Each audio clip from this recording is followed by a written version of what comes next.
दोस्तों, पहले चरण की वोटिंग के दौरान ही भारतीय जनता पार्टी इस बात को लेकर पूरी तरह से क्लियर हो गई है कि उसको कई राज्यों में झटका लगने जा रहा है।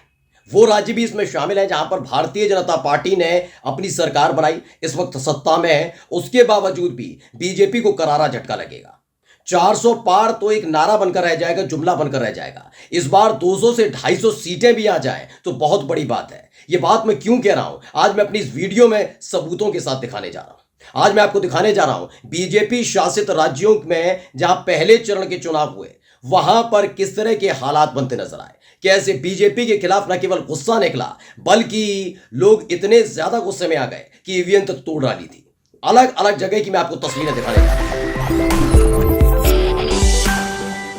नमस्कार, मैं हूं प्राज्वल गौतम और आप देख रहे हैं द कंटा।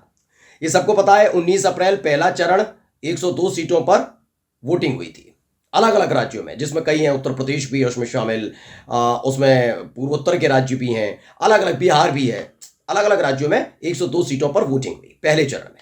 लेकिन आज मैं बात करूंगा दो इलाकों की। देखिए, हिंदी पट्टी को अगर थोड़ा छोड़ दिया जाए तो आप देखिए, पूर्वोत्तर में भारतीय जनता पार्टी ने अपनी जड़ें जमाई, ये बात सच है। चाहे वो असम का जिक्र कर लीजिए, आप पश्चिम बंगाल में भी अच्छी फाइट करने की कोशिश की, आप मणिपुर ले लीजिए, आप त्रिपुरा ले लीजिए, आप ले लीजिए नागालैंड, यहां पर बीजेपी ने अपनी सरकार बनाई, ये बात सच है। लेकिन अब वहीं से बहुत बुरी बुरी खबरें आ रही हैं। जिस बात को हवा में उड़ा दिया गया था ना कि मणिपुर से तस्वीर निकल कर आती है, एक वीडियो निकल कर आती है, उसके बावजूद चुप्पी साध कर बैठे रहते हैं हाकिम। भारतीय जनता पार्टी के नेता तो नेता, जो सरकार में मंत्री हैं, जिनका सर शर्म से झुक जाना चाहिए कि उनकी पार्टी शासित राज्य में महिलाओं के साथ हैवानियत हुई, वो डंके की चोट पर दूसरे राज्यों में हो रही घटनाओं का जिक्र करके उस मामले को दबाने की कोशिश करते रहे। और अब देखिए, उसके रुझान आने लगे। पहले चरण में वोटिंग में जो हुई, तो मणिपुर और नागालैंड में क्या कुछ हुआ आज मैं आपको दिखाने जा रहा हूं, उसे देख लीजिए। और ये ऐतिहासिक है, ये सबसे ज्यादा ऐतिहासिक है कि एक पार्टी जिस तेज रफ्तार से ऊपर चढ़ी थी, उस तेज रफ्तार से सिर्फ अपनी गलतियों की वजह से नीचे गिर रही है। पहले वीडियो देखिए।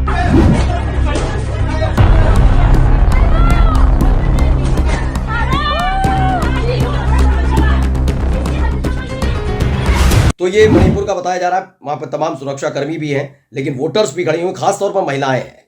इन महिलाओं के अंदर नाराजगी उसी घटना को लेकर है, खासतौर पर सरकार को लेकर है, बीजेपी को लेकर है।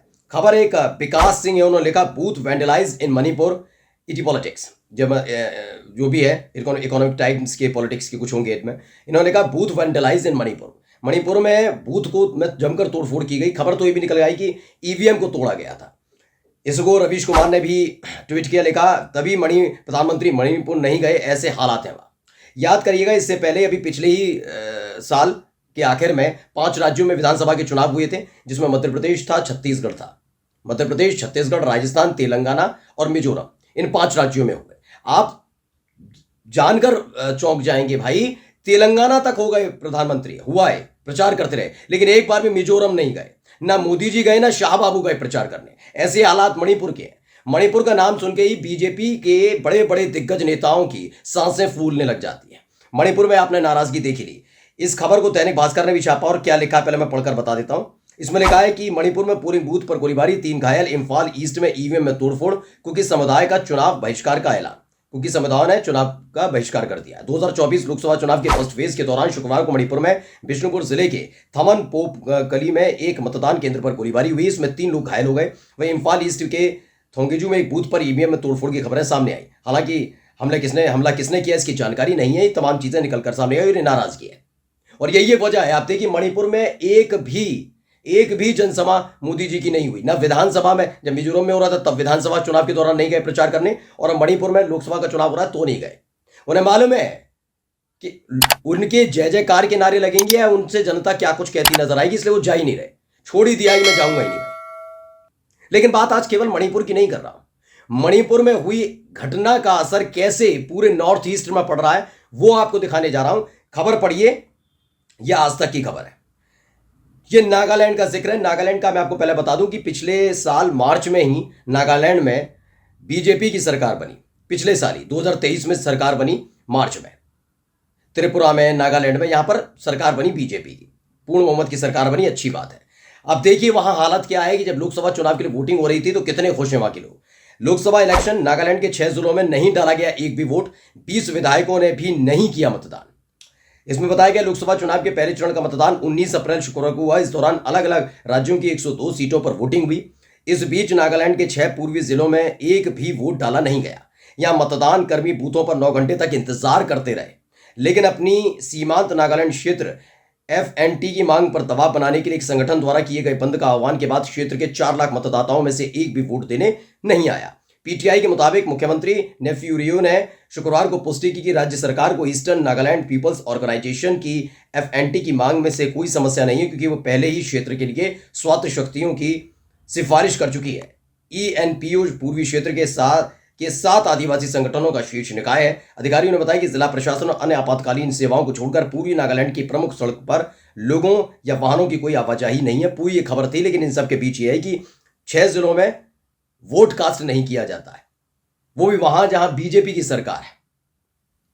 यानी बहुत तेजी के साथ आपने पैर पसारे। वो बात अलग है कि दक्षिण भारत में आप कमाल नहीं दिखा पाए ज्यादा, लेकिन आपने पूर्वोत्तर तक बीजेपी को पहुंचाया। लेकिन ये बहुत बड़ा इतिहास है। लोग कहते हैं ना इतिहास है कि पूरे देश में भगवा हो गया, हर जगह बीजेपी की सरकार है। आप ये देखिए कि बीजेपी की सरकार जरूर पूर्वोत्तर तक पहुंची, लेकिन यह भी इतिहास में दर्ज किया जाएगा कि जिस तेज रफ्तार से बीजेपी ने उत्थान किया था मोदी शाह के नेतृत्व में, उन्हीं के नेतृत्व में बीजेपी का सफाया होता चला गया उन राज्यों से जहां जहां राज्यों में उनकी पकड़ हुआ करती थी। इससे ज्यादा शर्मनाक बात नहीं हो सकती कि जिस छत्तीसगढ़ और मध्य प्रदेश के अंदर बीजेपी पूरी शक्ति के साथ खड़ी रही कई सालों तक, चाहे कांग्रेस की सरकार रही हो उस वक्त भी केंद्र में, लेकिन जब मोदी जी की सरकार आई उसी मध्य प्रदेश और छत्तीसगढ़ से हाथ धो बैठे थे। ये याद रखा जाएगा। ये बताएगा नहीं गोदी मीडिया का कोई एंकर कि हाँ ये करारी शिकस्त थी। केवल गुजरात अकेला एक मजबूत गढ़ नहीं था बीजेपी के लिए, उसमें मध्य प्रदेश का भी जिक्र होता था, उसमें छत्तीसगढ़ का भी जिक्र होता था, लेकिन ये मोदी और शाह की रणनीति ही थी जिससे तंग आकर आप देखिए मध्य प्रदेश और छत्तीसगढ़ में क्या हालत हुई। सरकार गिर गई, चली गई थी। याद है जनता ने कांग्रेस की सरकार को चुना था। वो तो बात अलग है कि मध्य प्रदेश में अगर ज्योतिरादित्य सिंधिया बगावत नहीं करते और बीजेपी के साथ नहीं जाते तो दोबारा शिवराज सिंह चौहान की सरकार नहीं आ सकती थी, लेकिन ये किया। इसे याद नहीं दिलाया जाएगा।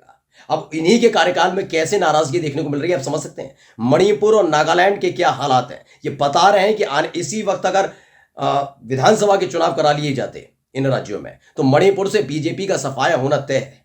इतनी नाराजगी लोगों के बीच है, और ये नाराजगी सिर्फ इसलिए नहीं है कि मोदी जी नहीं आए प्रचार करने ही सब।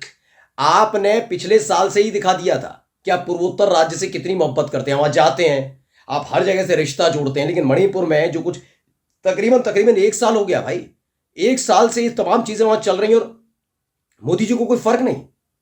ये रूस और यूक्रेन का युद्ध रुकवा रहे हैं, मणिपुर में नहीं कुछ हो पा रहा है, संभाल नहीं पा रहे वो स्थिति। हालात ये है कि मणिपुर से मोदी जी को भागना पड़ रहा है, दूर जा भी नहीं पा रहे, वहां पर प्रचार के लिए नहीं जा पा रहे।